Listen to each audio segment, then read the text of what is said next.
I usually find that the only love triangles I can tolerate are the ones with some sort of loophole that makes them not really a love triangle. For example, Hans, Anna, and Kristoff from Frozen. Hans was just trying to get Anna's throne, which means Anna and Kristoff are unarguably the definitive pairing, and there's no reason to lose sleep over Hans not getting the girl. Another example is Isabella, Mariano, and Dolores.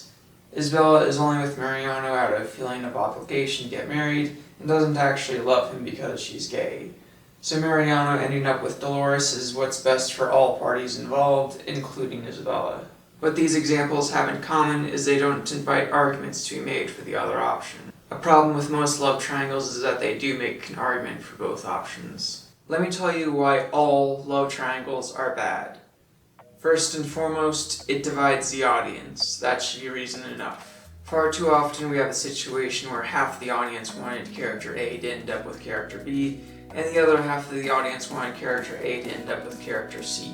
These two halves of the audience are always pitted against each other, and one of those halves is set up for disappointments. Fans are always screaming at each other online for shipping the other side of the love triangle. People get super invested in one pairing, and see any fan of a competing pairing as part of the problem, instead of seeing them as another fan of the series. Fan bases have enough division without writers actively inciting it. And you know there have probably been more than a few writers who wrote love triangles specifically to stir up angry arguments online and get the show more attention. There's also something to be said for love triangles pitting members of the audience against one of the characters. If you're giving me a team of 3, you should not force me to choose which one of them I like and which one of them makes me want to throw my computer out the window. Even if a character is not a bad person, we will still hate them because they're in the way of the endgame pairing, and no amount of character development is going to change that. And if you think that division ends when the love triangle is resolved with a canon pairing, you don't know how fan bases work. Fans don't just accept whatever outcome the writer gives them as correct by virtue of being the writer's choice. Fans are much more likely to be frustrated and forever stay bitter about how a love triangle ended. It's been almost 400 years and people are still upset about the ending of Shakespeare's Twelfth Night. To many people, seeing their pairing become canon is their biggest wish for the story. So if their end of the love triangle loses, it's like watching the villain blow up the world at the end of the story.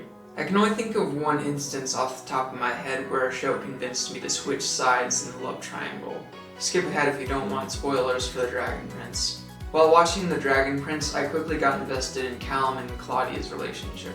And when it became clear that the show was actually setting up Callum to be with Rayla, I was not happy. The only reason I switched sides is because they ended up not dragging things out very long. My frustration with couples being dragged out for too long outweighed my frustration with love triangles. Couples being dragged out for too long is worthy of its own whole video. But even though I did eventually switch over to Rayla's side, I can't help but think that I'm not as invested as I would have been if I had been rooting for her the whole time. You can of course see how love triangles muddy the waters even within the canon pairing. You might try to tell me that it's okay to have love triangles as long as one of the suitors is the clear choice. But that's really not true for many reasons. You often get instances where the love triangle makes the protagonist completely unlikable. I have never liked Katniss Everdeen, and I never will, because one second she's making out with Peeta, and the next second she's making out with Gale. And in many cases, I just don't get why two men would be willing to fight over a woman with so little personality. Or worse, she has a horrible personality. Makes me scream at the screen, have some self-respect and find a nice girl. An example of that is Blake from Ruby. Blake is the worst character ever, and everyone is in love with her for no reason. She's boring, she's aggressive, she's stupid, she's unreliable, she's not funny, she's not supportive even though she requires the most support from others, and yet she's got at least 4 characters lining up for her for no reason. Now let's say we have a situation where the protagonist isn't doing anything to make themselves unlikable, and one of the suitors is clearly the one everyone's rooting for. Still, if the other member of the love triangle isn't a serious competitor, he's a waste of time. Every second we're wasting on the fake love interest is a second that could have been spent building the relationship with the real love interest. Shows often make us wait far too long for a couple to get together, and a second love interest only adds to the frustration. I can't imagine how stupid you would have to be to think that your audience will love watching your protagonist go on a date with a fake love interest when they've been waiting 5 years to watch the protagonist go out on a date with the real love interest. Don't say that love triangles are good because the other love interest can help the protagonist figure out that they want to be with the real love interest, because that puts the audience in a position where they're watching someone take years to figure out what we've known this entire time. Now, if there's one thing to be said in defense of love triangles, it's that they happen in real life. Sometimes two people do get a crush on the same person. Sometimes a new challenger does come between a couple in love. And yes, sometimes people do realize they've been dating the wrong person and should switch to the person that's best for them. You might say that outlawing depictions of love triangles is like censoring any other heavy topic, and that artists need the freedom to talk about such things. Well, to that I say, oh, now you want realism in your romance! More seriously though, if you want to talk about realism, let's talk about setting realistic expectations. How many girls have expected two guys to fight over them just because they showed up? And how many girls think that there's something wrong with them because the two guys don't fight over them? How many guys have been sure they would get the girl in the end because they view themselves as the hero of their own story? Obviously, very few writers write love triangles for the sake of representing something real.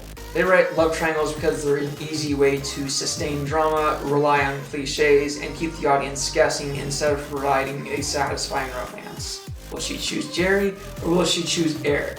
Watch the next 7 seasons to find out!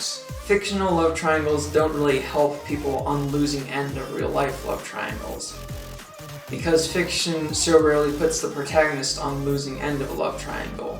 And when they do, people still aren't happy. You see, it's just better not to write love triangles.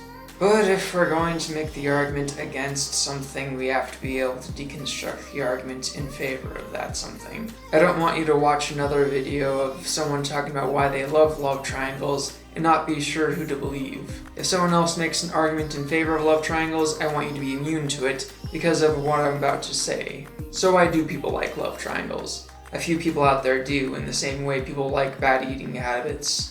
First, there's the power fantasy, or vanity fantasy. People get vicarious kicks out of watching not one but two hotties swoon over the protagonist.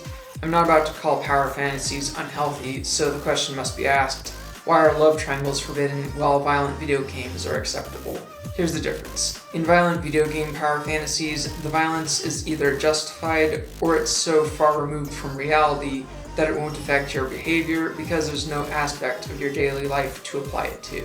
Love triangle is different because many people will actually be on some part of a real-life love triangle, and fiction has not done a very good job of showing people how to act accordingly. Fiction teaches you that if two people are in love with you, you should lead them both on and take years to choose between them. And fiction teaches you that if your crush is in love with someone else, you should threaten to kill yourself if they don't choose you. And if they don't choose you, it must be because you're a terrible person. The other appeal is the idea of the protagonist choosing not just between two suitors, but between two sides themselves. But doesn't it just make both options look bad if they only like one side of you? So remember to like, comment, subscribe, ring the bell, and not write love triangles.